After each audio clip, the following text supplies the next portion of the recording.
Hello everyone, I hope you're all doing very well. It is late August 2020, the latest large patch just came out from ED for DCS World.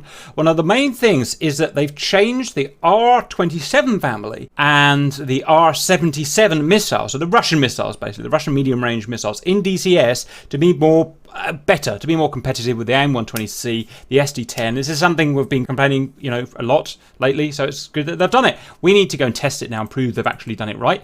So what we've got here is us, 5 of us. We've got Grump in a lead F-18 with an Aim-120C. That is what we call the control, the benchmark. Obi, SD-10, JF-17 skill, Aim-120B, Cap, R-77, Soviet, Russian, whatever. RC, R-27ER? Correct. Okay, we've got a baddie who's not going to react, he's just a drone. To keep this empirical and comparable with the other tests we've done in the past, everyone is travelling at exactly 500 knots ground speed at 16,500 and something feet ASL in ISA conditions. We will fire, all of us, our missiles whilst we are in formation at exactly 25 miles from the target, okay, just so we can compare it to the others. We'll then go into the TAC view, we'll analyse it, we'll talk about it and digest it. Ready? Max Spass, yes, I see. Press the button.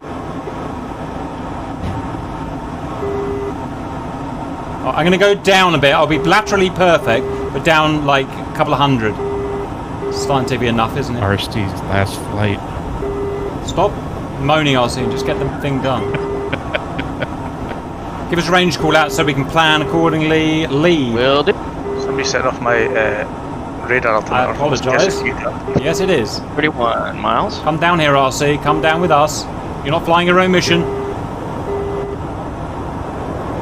Trying to get up to Mach 2. Okay, I'm Cap ready. Get ready. Get ready. Get ready. 3, 2, 1, launch. Yes, it worked. It worked. It looks so beautiful. Stay going. Do not ground. Stay going to the target. Stay going to the target. Otherwise, the missiles will go boom boom. You may watch them F10 as long as you don't hit each other or do anything stupid. Right, valued viewers, let's go and have a look at these new missiles. The 77 is still happening. 77 is still terrible. Where's the ER? Look at the ER! It's better than an SD-10. Whoa! No, it's Wagner, you surpassed yourselves. But look at it, it's going like a beast out of... Oh, no, it's slowing down. No, it's slowing down. Yeah, the Aim-120 is like... It's coming. It's coming. Who's going to win? Gonna upset the fanboys. Gonna upset the fanboys. Oh! Boom! The Chinese win! Followed by United States. Followed by Russia. Followed by United States training missile. Followed by the always terrible R-77. Thank you very much, guys. Everyone out of the server. Okay, let's have a proper look. So we're at parameters. 25 miles between us. Off with toot. Really good separation there. This is hard to do because some of these planes have a delay, a 2-second delay on them. So we have to time everything perfectly. And that there, within probably 100 feet, is probably the best one we've done yet. So ER, that's RC. Cap, that's the 77. Skill, which is starting at the back, is the Aim-120 unknown. What was that? Must be the Bravo. That is, the Aim-120C from Grump, and then the SD-10, ever so slightly ahead there. So off we go. Let's go look at their profiles. So in terms of elevation, both Aim-120s are going up. This is at the parameters shown, and these are just going straight and true. So obviously these are going to go slower because they are going up. That 77 has just died. Now, a lot of people are going to say, oh, the 77 is no good. Now, the 77 in real life is much slower than all of these due to the drag induced by the type of grid fins that it uses. So it is meant to be slower. The problem was before it was just stupidly slow. It was like a Sidewinder in terms of range and whatnot. Well, in terms of everything. But let's have a look at it now. So that's got up to 1200. In fact, let's just go and find out when the motor stopped burning. So this SD-10 is usually a good guide. So that's 2000, 2000, 2000, 2002. So it's motor stops burning there. Let's have a look at the 77, which does have a smaller motor. It gets fast, but it's the drag is the problem. Look, this 77 gets up to 2000 knots there, as fast as the SD-10, which is the fastest thing here. Well, until that one's just been upgraded. So it matches everything, and then as soon as the motor dies, which is now, the drag is just ridiculous. And look at it, just falls back. So that's just how it is. The faster they are, essentially, you're going to, scale the drag up quadratically. The R-27 has got the biggest motor here. I think the biggest burn time. Let's go have a look. Again, it's the same top speed as all of them, 2,000 knots. But it's still burning, still burning, still burning, still burning, still burning, still burning. There, so it's burning all the way till there. And it actually went slightly faster. It hit about 2,100. So the fastest missile now is the R-27 ER, at least. I haven't tested the non-extended range variant. The ET will be the same as this, basically. But it is going to be draggy, I guess, because of the whopping great fins and the weight and whatnot. So at some point, that SD is going to overtake. Let's have a look at the burn time of the Charlie model.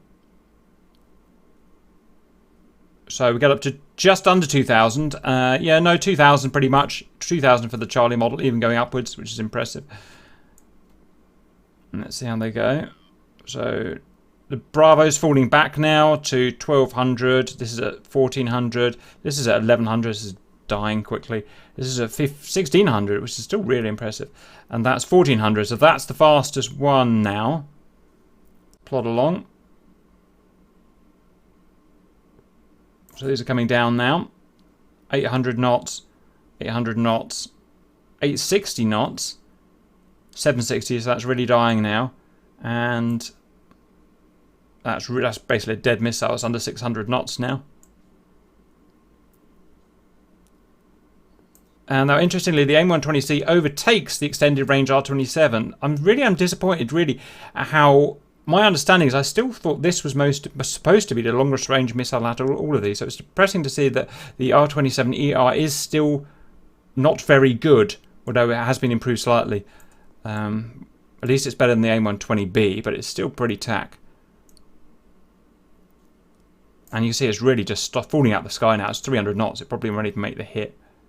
In terms of the impact kinetics, the SD-10, which is probably the most important thing here, is the impact speed, because that means how hard it is to dodge, essentially.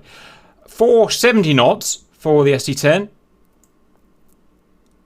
The Aim-120C, which is why it's so deadly at the moment, is just under 600 knots, and that's because it's it's retaining its energy well on the dive down. So it's really a deadly missile at the moment. The E-27, the R-27 is lucky to have even hit it at 260, so that hasn't really made the shot. This one here has hit it, and hit it strongly. It's kind of hard to show where it would have hit it, I suppose about there. Has hit it for just under 500 knots. So the Aim-120B, although it is slower than a lot of these missiles, is actually very dangerous, in a loft at least. And the R-77 just fell out of the sky there. So we've seen improvements. It's a shame that the R-27 isn't a blunderbuster I think it should be. I think it should be shooting out way ahead, but that's the way it goes. The R-77 is still pretty useless, as you can see. In fact, the planes have basically caught it up. It was a good 4 miles away at the impact point, and the planes are also 4 miles away, so they basically caught it up. So it's a shame, but that's the way it goes. Don't forget, the R-77 is a very maneuverable missile. I've got a full hour-long video showing about the maneuverability, G-loading characteristics, and how these things can turn. If you want to go and watch that, I hope you enjoyed that. See you later.